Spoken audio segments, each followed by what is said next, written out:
मिला और बापू ने वहां अंग्रेजों की खटिया खड़ी कर दी। 9 जनवरी सन 1915 को मोहनदास भारत वापस लौटे। इसी दिन हर साल 9 जनवरी को हमारे भारत में बापू के वापस लौटने के उपलक्ष्य में भारतीय प्रवासी दिवस मनाया जाता है, जिसे हम एनआरआई डे कहते हैं। बापू गोपाल कृष्ण गोखले के विचारों से बड़ा प्रभावित थे, इसीलिए भारत वापस आने पर उन्होंने गोपाल कृष्ण गोखले को अपना राजनीतिक गुरु बनाया और उनसे दीक्षा प्राप्त की। एक बार गोपाल कृष्ण गोखले उनसे बात करते हुए कहते हैं कि जब तक आप किसी बड़े क्रांतिकारी को पढ़ नहीं लेते तब तक आपको क्रांति की सही समझ नहीं होगी। जिस पर अपने गुरु की बात मानकर मोहनदास ने 2 बड़े क्रांतिकारियों को पढ़ा, जो कि उस समय के बहुत बड़े लेखक और सम्मानित लेखक भी थे और उन्हें सम्मान भी मिला था। पहले थे रस्किन, जिससे उन्होंने भूख हड़ताल की शिक्षा ली थी, और दूसरे थे लियो टॉल्स्टॉय, जिससे उन्होंने आंदोलन की शिक्षा ली थी। सन 1916 में इन्होंने साबरमती आश्रम की स्थापना की, जिसके लिए इन्हें धन अंबालाल साराभाई ने दिया था। सन 1916 में ही बापू ने अपने पहले कांग्रेस अधिवेशन में भाग लिया, जहां इनकी मुलाकात राजकुमार शुक्ल से हुई, जो कि बिहार के एक गरीब किसान थे। राजकुमार शुक्ल ने इनसे आग्रह किया कि कृपया आप चंपारण आए और वहां के किसानों की परेशानियों को दूर करें। राजकुमार शुक्ल की बात मानकर बापू चंपारण गए। 19वीं सदी में नील की खेती का विस्तार हुआ था। नील से ही उन दिनों रंग बना करते थे, जिसका पाश्चात्य अर्थात वेस्टर्न कंट्रीज में बहुत बड़ी मांग थी। लाखों की संपदा उन अंग्रेज ठेकेदारों के हाथ लग चुकी थी और एक नियम बनाया गया कि हर 20 कट्ठा जमीन में 3 कट्ठा नील की खेती के लिए हर किसान को रखना जरूरी होगा, और इसे 3 कट्ठिया व्यवस्था का नाम दिया गया।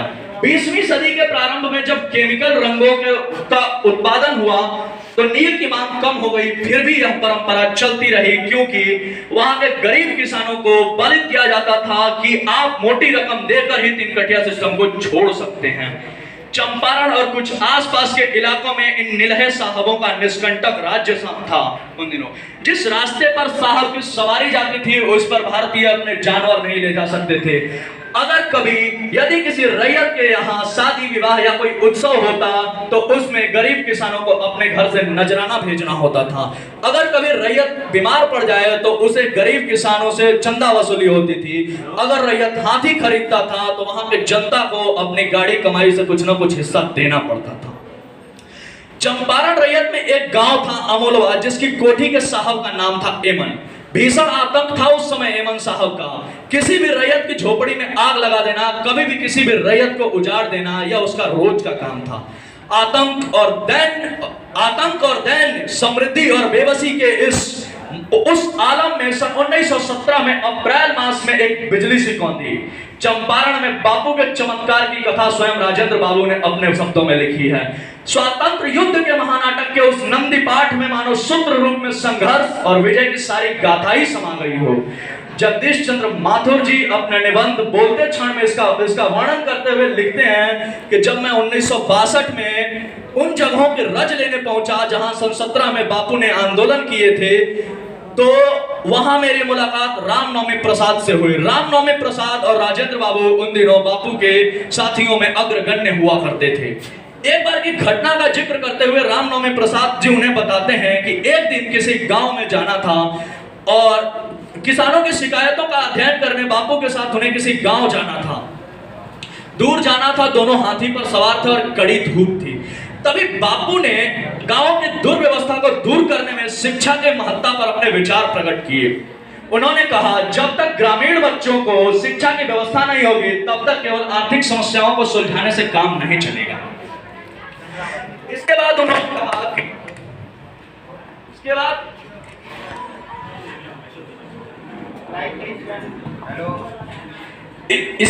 उन्होंने कहा कि वह ग्रामीण विद्यालयों की स्थापना करना चाहते हैं। थोड़े दिन बाद उन्होंने 3 ग्रामीण विद्यालय चंपारण में स्थापित किए।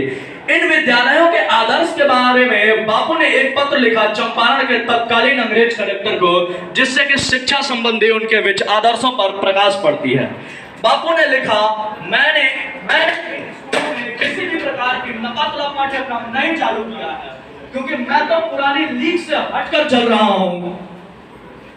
वर्तमान शिक्षा पद्धति को तो मैं खौफनाक और हेय मानता हूं, क्योंकि ये छोटे बच्चों के विकास के बजाय ये उन्हें बौना बनाती है, उन्हें कुंठित करती है। अपने प्रयोग में वर्तमान पद्धति के गुणों को ग्रहण करते हुए उसके दोषों से मैं बचने की चेष्टा करूंगा। मुख्य उद्देश्य यह होगा कि बच्चे ऐसे पुरुष और महिलाओं के संपर्क में आए जो सुसंस्कृत और जिनका चरित्र निष्कलुष। अक्षर ज्ञान तो इस उद्देश्य की प्राप्ति का साधन मात्र है। जीविका के लिए जो बच्चे कुछ सीखना चाहते हैं उनके लिए औद्योगिक शिक्षा की व्यवस्था की जाएगी और वंशगत व्यवसाय, और इरादा यह नहीं कि शिक्षा पा लेने के बाद वंशगत व्यवसायों को छोड़ दिया जाए। जो ज्ञान वो स्कूलों में प्राप्त करेंगे उसका उपयोग खेती और ग्रामीण जीवन को परिष्कृत करने में होगा। इसी में एक और घटना का वर्णन करते हुए माथुर जी लिखते हैं कि जब उनकी मुलाकात खेती हरवा आश्रम के कार्यकर्ता पुंडलीक जी से हुई तो सन 17 के रोचक कहानियों और कथाओं को व्यक्त करते हुए उन्होंने एक और घटना का जिक्र किया कि एक दिन एमन साहब उनके आश्रम में आया और गृहपति, कायदा यह था कि जब कोई साहब घर आए तो गृहपति जाकर उसके घोड़े की लगाम पकड़े। पुंडलीक जी उस वक्त वर्ग में थे और उन्होंने सख्त निर्देशित करते हुए कहा कि उसको आना है तो मेरी कक्षा में आए, मैं नहीं जाऊंगा लगाम पकड़ने। गांधी जी से मिले, गांधी जी से पुंडलीक जी ने निर्भक्ता सीखी थी और उसे ही वहां उन्होंने गांव में दी। चंपारण अभियान का सबसे बड़ा वरदान यही निर्भीकता थी। आज जब हम स्वतंत्रता के वातावरण में स्वच्छंदता का भी नर्तन देखते हैं तो शायद हम उस निरंकुशता के आतंक का अंदाजा भी नहीं लगा सकते जिसकी छाया में हमारे अगणित देशवासी इन ग्रामीण अंचलों में काल यापन किया करते थे। गांधी जी ने उस दुर्भेद्य अहम का अंधकार को चीर दिया। बोलते क्षण में ही एक विचारधारा और आदत का वर्णन करते हुए माथुर जी लिखते हैं कि जब उन्होंने बापू के द्वारा लिखे हुए तत्कालीन पत्रों को पढ़ा तो उन्होंने देखा कि बापू ने एक भी वाक्य ऐसा नहीं लिखा था जिस तथ्य की उन्हें पूरी जानकारी न हो। उन्होंने अधिकांश पत्र अंग्रेज अधिकारियों को लिखे थे। उनके पास तरह तरह की खबरें आती थी, अति रंजनापूर्ण। आजकल का जमाना होता तो लोग उन खबरों को समाचार पत्रों में छापते, क्रोधपूर्ण दोषारोपण करते, परंतु बापू हर बात को तोलते, उसका स्वयं सत्यापन किया करते थे। बापू बिना छानबीन के ना कोई बात लिखते, ना कोई बात बताते, ना ही किसी अंग्रेज अधिकारी को पत्र भी लिखा करते थे, क्योंकि बापू अपने इंक्वायरी के समाचार भी समाचार पत्रों में बहुत कम दिया करते थे। असल में जब सन 1916 में लखनऊ कांग्रेस में लोगों ने उनसे कहा कि आप चंपारण प्रस्ताव को, चंपारण की त्रस्त जनता के संबंध में प्रस्ताव रखना चाहिए, तो उस पर उन्होंने उन लोगों को संबोधित करते हुए कहा कि मैं बिना अपनी आंखों से देखे बिना और इन बातों को जांच पड़ताल किए बिना इस मामले में नहीं पढ़ूंगा। निलहे साहबों के बंगले में जाकर उनकी भी बातों को सुना करते थे बापू। यही सत्य था जिसका आचरण उनके जीवन का संबल था, परंतु इस सीख का हमारे शिक्षित समाज ने हृदयंगम कर ही नहीं सका। सन 1918 में बापू ने खेड़ा सत्याग्रह किया। इसी साल उन्होंने मील मजदूर स्ट्राइक भी किया, जहां बापू खुद मजदूरों के बीच में बैठे और यहीं पर उन्होंने पहली बार भूख हड़ताल का प्रयोग किया। सन 1919 में बापू ने रॉलेट सत्याग्रह को काला कानून कहा और इसके खिलाफ रॉलेट सत्याग्रह भी चलाया। 13 अप्रैल सन 1919 एक ऐसी दुर्दांत घटना, एक मानवता पर कलंक, एक ऐसी घटना जिसका मैं वर्णन कर रहा हूँ। इस घटना से आप सब भली भांति परिचित हैं। मैं बात कर रहा हूँ जलियांवाला बाग हत्याकांड का। इस हत्याकांड में हजारों ही लोग मारे गए, जिससे बापू का हृदय क्षुब्ध हो उठा था। सन 1920 में बापू ने खिलाफत आंदोलन चलाया और इसमें असहयोग आंदोलन चलाया और इसमें ही उन्होंने खिलाफत आंदोलन को भी समायोजित किया, क्योंकि बापू कहीं ना कहीं जानते थे कि अंग्रेज राज तभी कर पा रहे हैं जब तक हमारे अंदर फूट है। और उन्होंने असहयोग आंदोलन में एक पहली बार हिंदू और मुस्लिम को एक मंच पर लाकर खड़ा किया था। इस असहयोग आंदोलन अपने चरम पर था, परंतु 5 फरवरी सन 1922 को एक बहुत ही दुर्दांत घटना हुई, चौरी चौरा हत्याकांड। यह जगह है गोरखपुर, उत्तर प्रदेश में। कुछ रात्रि में कुछ पुलिस वालों ने असहयोग आंदोलन की वजह से ग्रामीणों को मारा और ग्रामीणों ने गुस्से में आकर पूरे पुलिस स्टेशन को ही जला दिया, जिसमें लगभग 11 पुलिस वालों की मौत हो गई। इस घटना से बापू का हृदय क्षुब्ध हो हो उठा और बापू ने 12 फरवरी सन 1922 को यह कहते हुए कि आंख के बदले आंख का सिद्धांत पूरी दुनिया को अंधा कर देगा, असहयोग आंदोलन को स्थगित कर दिया।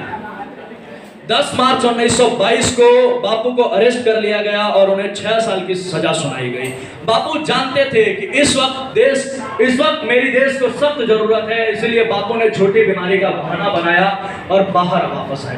बापू जानते थे कि इस वक्त एक बहुत बड़ी जनता हमारे विरोध में खड़ी है, इसीलिए उस वक्त बापू ने रचनात्मक कार्य और सामाजिक कार्यों की ओर ज्यादा ध्यान दिया और उन्होंने 6 सालों तक काली मौत कहे जाने वाली प्लेग जैसे रोग के मरीजों की अपने हाथों से घावों पर पट्टियां की और उनके घावों को साफ किया।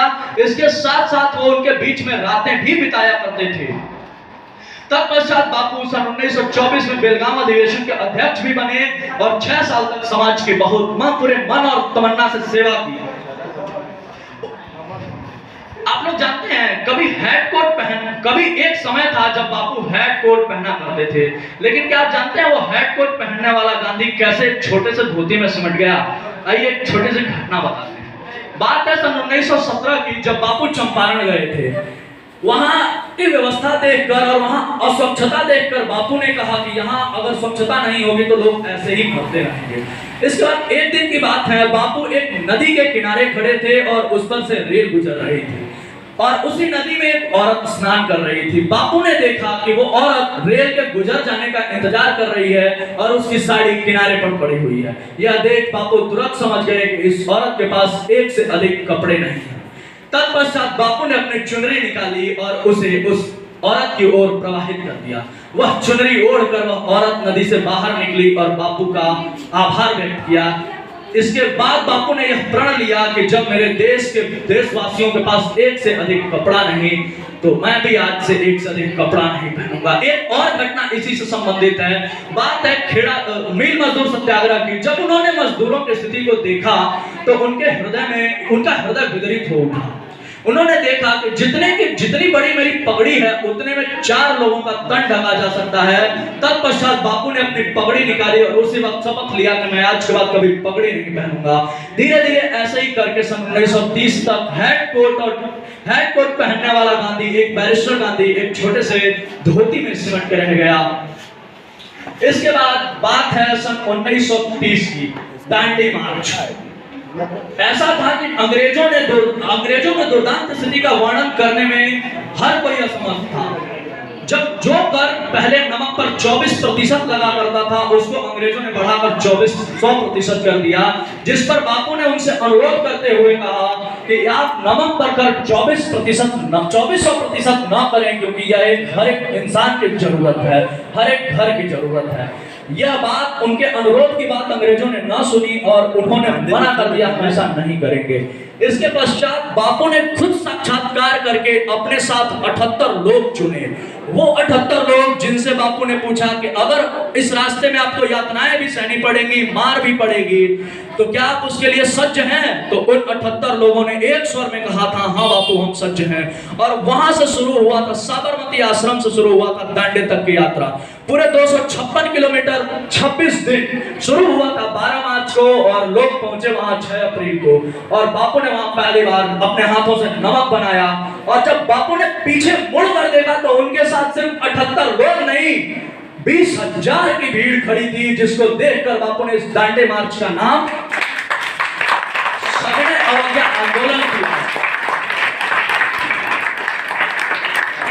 6 अप्रैल 1930 को बापू ने सविनय अवज्ञा आंदोलन चलाया और इसके बाद उन्होंने सविनय अवज्ञा आंदोलन को परिभाषित करते हुए कहा कि सविनय अवज्ञा का अर्थ है कि मैं विनय पूर्वक, प्रीति पूर्वक, प्रेम पूर्वक आपको ना कहूंगा। आप भले ही मुझसे जोर जबरदस्ती करेंगे पर मैं आपको हाँ नहीं कहूंगा, आप कुछ भी कर लीजिए, और मैं आपको उल्टा प्रहार भी नहीं करूंगा आपके ऊपर, आपको प्रत्युत्तर भी नहीं दूंगा। तत्पश्चात सन 1930 की घटना है जब वहां का ब्रिटेन का प्रधानमंत्री बदला। ब्रिटेन का प्रधानमंत्री हुआ रैमजे मैकडोनाल्ड, एक बहुत ही शातिर और चालाक व्यक्ति। इसने गोलमेज सम्मेलन का आयोजन किया और इसका मुख्य उद्देश्य यही था कि गांधी को इंग्लैंड बुलाया जाए। सन 1930 में मैकडोनाल्ड ने अपने यहाँ के वायसराय लॉर्ड इरविन को पत्र लिखा और कहा कि गोलमेज सम्मेलन में भारत के प्रमुख नेता और उसमें भी विशेषकर महात्मा गांधी को लंदन भेजा जाए। उस वक्त बापू को दांडी मार्च की वजह से जेल में डाल दिया गया था। इरविन गया उनसे जेल में मिलने और उनसे बोला कि तुम लंदन जाओ क्योंकि हमारे प्रधानमंत्री ने तुम्हें गोलमेज सम्मेलन के लिए बुलाया है।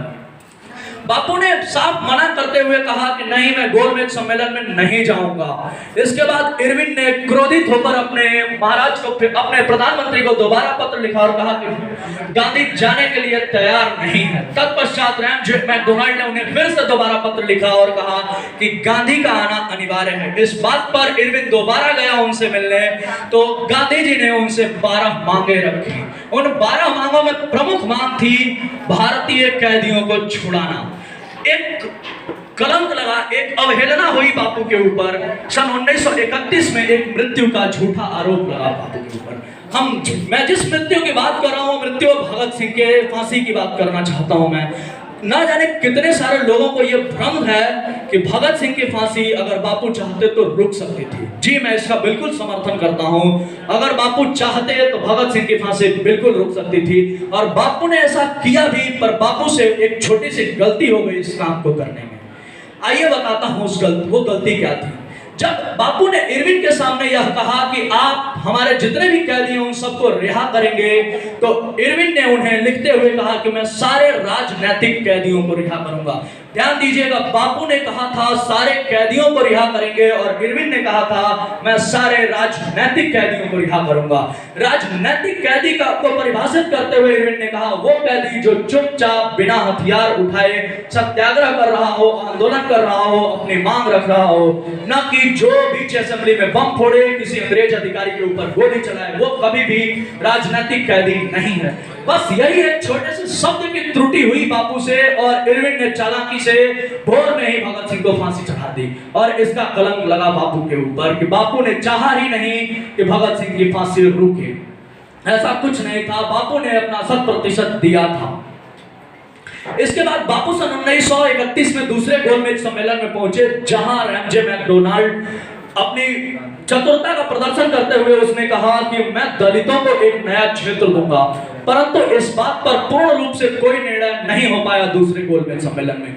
सन 1932 में फिर से तीसरा गोलमेज सम्मेलन आयोजित हुआ और इसमें रैमजे मैकडोनाल्ड ने यह आधिकारिक तौर पर घोषणा की कि मैं दलितों को एक नया क्षेत्र दूंगा। तत्पश्चात बापू और भीमराव अंबेडकर के बीच में एक समझौता हुआ जिसका नाम था पूना समझौता।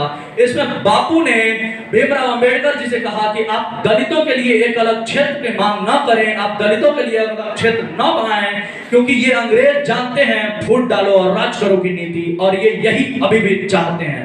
ये चाहते हैं दलितों को अलग करना और लंबे समय तक राज करना। यह बात B.R. अम्बेडकर जी को भी समझ में आई और उन्होंने कहा कि तब इसका कोई उपाय सुझाते हुए बापू ने उनसे कहा कि आप आरक्षण की मांग कर लीजिए, आप विधानसभा में और लोकसभा में आरक्षित सीटों की मांग करिए दलितों के लिए। तत्पश्चात उन्हें संविधान में लिखित रूप से आरक्षित सीटें दी गई हैं।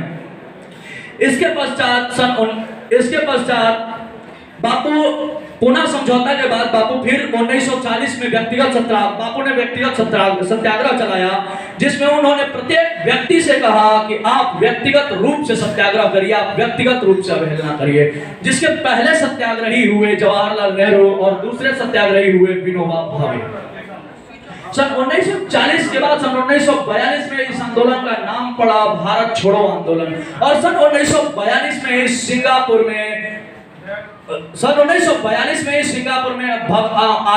सुभाष चंद्र बोस की आजाद हिंद फौज खड़ी थी और उन्होंने ऑल इंडिया रेडियो पर संभाषित करते हुए कहा कि मैं बापू अर्थात राष्ट्रपिता का आशीर्वाद चाहता हूं खुद और अपनी सेना के लिए। और वहां से यह कहते हुए उन्होंने अपनी सेना को आदेश दिया और वो सेना प्रखरता से तेज पुंज बनकर भारत में आ लौटी। सन 1946 में इन अंग्रेजों ने एक फिर से गलत कार्य किया, भारत और पाकिस्तान का बंटवारा। सन 1946 में इन्होंने पाकिस्तान बनाया। पाकिस्तान को बनाने, भारत और पाकिस्तान के बंटवारे के लिए इंग्लैंड से एक अधिकारी को भेजा गया जिसका नाम था रेडक्लिफ। रेड क्लिफ आया बस भारत, न जाना कुछ न वहां भारत को जाना न भारत को पहचाना, और सारे पुलिस स्टेशन को मिलाते हुए, सिंध प्रांत के सारे पुलिस स्टेशन को मिलाते हुए उसने भारत और पाकिस्तान को बंटवारा कर दिया, जिसका दुष्परिणाम हम सबको सन 1947 यानी अर्थात दोनों देशों की आजादी के बाद भुगतना पड़ा, और उसे हम आज भी भुगत ही रहे हैं। सन 14 अगस्त सन 1947 को पाकिस्तान को आजाद किया गया, और 15 अगस्त सन 1947 को भारत ने आजादी का सूरज देखा। तत्पश्चात बापू ने अनशन करके पंडित जवाहरलाल नेहरू को प्रधानमंत्री बनाया और पाकिस्तान को 56 करोड़ रुपए दिलाए, क्योंकि बापू जानते थे कि आज जो ये हमसे अलग होकर राष्ट्र बना है ये कभी ना कभी लड़खड़ाएगा, और आज बापू की बात सत्य प्रमाणित हुई। आज हम जो स्थिति देखते हैं पाकिस्तान की, तो हमें हंसी भी आती है और दुख भी होता है। इसके बाद एक बहुत ही दुर्दांत घटना हुई 30 जनवरी सन 1948 को, जब एक असंख्य व्यक्ति को एक 28 साल के नौजवान ने उनके ऊपर गोलियां चलाई, परंतु बापू इतने सहनशील थे कि उन्होंने उस नौजवान को भी क्षमा दान देते हुए कहा कि यह बालक बिगड़ चुका है, जाने दो, इसे क्षमा कर देना, सुधर जाएगा कभी न कभी। और अपने अंतिम शब्द हे राम कहते हुए बापू चिर निद्रा में सो गए। मेरे प्यारे साथियों, आप लोग जानते हैं बापू हे राम क्यों कहा करते थे? बापू ने अपनी आत्मकथा में लिखा है कि जब मैं छोटा था तो मुझे अंधेरे से बड़ा डर लगा करता था, क्योंकि मुझे लगता था अंधेरे में भूत मुझे मार डालेंगे। एक दिन की घटना को बताते हुए बापू ने लिखा कि एक दिन की बात है, जब मैं एक कमरे से दूसरे कमरे में जाने का प्रयत्न कर रहा था तो बहुत अंधेरा था और मुझे बहुत ज्यादा डर लग रहा था। यह देखकर गंगूबाई, उनके बगल के रहने वाली एक औरत ने उनसे कहा कि मोहन क्या तुम्हें डर लग रहा है? इसको देखकर बापू ने उनसे कहा हाँ। इसके बाद गंगूबाई ने उन्हें बताया कि तुम राम का नाम लिया करो, जो राम का नाम लेते हैं उनके पास न कभी भूत आते हैं न कोई विघ्न आता है। और तब से लेकर अंत तक बापू के मुख पर एक ही नाम रहा, श्री राम। बापू राम के बड़े समर्थक थे, और सिर्फ राम के ही नहीं, राम राज्य के भी बड़े समर्थक थे। बापू ने सन 1930 में नवजीवन पत्रिका में संबोधित करते हुए लिखा कि जब भारत आजाद होगा तो मैं राम राज्य की मांग करूंगा, मैं राम राज्य की कल्पना करता हूं आजाद भारत में। आइए सुनते हैं थोड़ा सा तुलसीदास जी के शब्दों में उस राम राज्य को, कैसा था राम राज्य।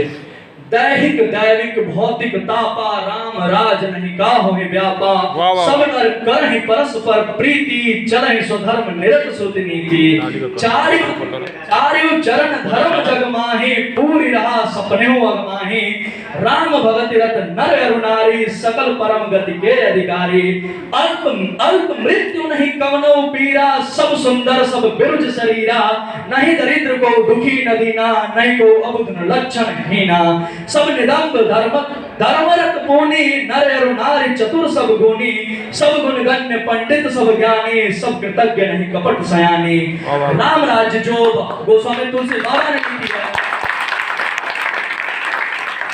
मेरे प्यारे साथियों, आप लोग जानते हैं गांधी जी क्यों राम राज्य की ही परिकल्पना करते हैं? गांधी जी ने कहा कि अगर राम राज्य किसी को राम राज्य शब्द किसी को बुरा लगता है तो मैं इस राज्य को धर्मराज कहूंगा, क्योंकि ये धर्म का राज था, ये समानता का राज था। राम राज्य में न ही कोई बुद्धिहीन था, न ही कोई लक्षणहीन था। सिर्फ राम राज्य में समानता सिर्फ धर्म और जाति की ही नहीं थी, बल्कि पुरुष और नारी की भी थी, पुरुषत्व और नारीत्व की भी थी। राम राज्य में हर नारी गुणवान थी, हर नर गुणवान थे, हर नारी ज्ञानी थी, हर नर ज्ञानी थे। इसीलिए बापू ने अपने परिकल्पना में राम राज्य को संबोधित किया और कहा कि मैं आजाद भारत में राम राज्य की परिकल्पना करता हूं। मेरे प्यारे साथियों, बापू के उस परिकल्पना को तो हम आज भी नहीं पा सके, और अगर स्थिति ऐसी ही रही तो हम बापू के इस राम राज्य की कल्पना को कभी पा भी नहीं सकेंगे, और बापू का वो सपना अधूरा का अधूरा ही रह जाएगा। अपने अर्धनारीश्वर में व्याख्या करते हुए रामाधारी सिंह दिनकर जी बापू के बारे में लिखते हैं कि जब हम ढूंढते हैं कोई ऐसी एक पंक्ति लिखते हैं और कहते हैं कि मही मांगती प्राण प्राण में सजी कुसुम की क्यारी, स्वप्न स्वप्न में गूंज सत्य की, पुरुष पुरुष में नारी। और इस बात के लिए उन्होंने कहा कि जब हम इसका उदाहरण अपने देश में ढूंढते हैं तो हमें सिर्फ एक पुरुष दिखता है, वो है गांधी, क्योंकि उन्होंने अपने अर्धनारीश्वर की व्याख्या करते हुए यह लिखा कि कि बापू ने अपने जीवन के अंतिम क्षणों में अपने अंदर नारी के गुणों का भी समन्वय किया था, क्योंकि उनके ऊपर उनकी पोती ने एक पुस्तक लिखी है और उस पुस्तक का नाम ही है बापू मेरी मां। एक और घटना याद आती है दोस्तों, बापू जो थे वह निर्भीकता और निडरता के सचित्र स्वरूप थे। बात है सन 1934 की, जब बापू को किंग जॉर्ज फिफ्थ ने लंदन बुलाया मिलने के लिए। किंग जॉर्ज फिफ्थ ने, क्योंकि किंग जॉर्ज फिफ्थ के सामने विंस्टन चर्चिल ने कहा था कि Mahatma Gandhi is a naked saint और वो बहुत हठी है। बात है ऐसी कि जॉर्ज फिफ्थ ने उन्हें मिलने बुलाया और बापू गए भी।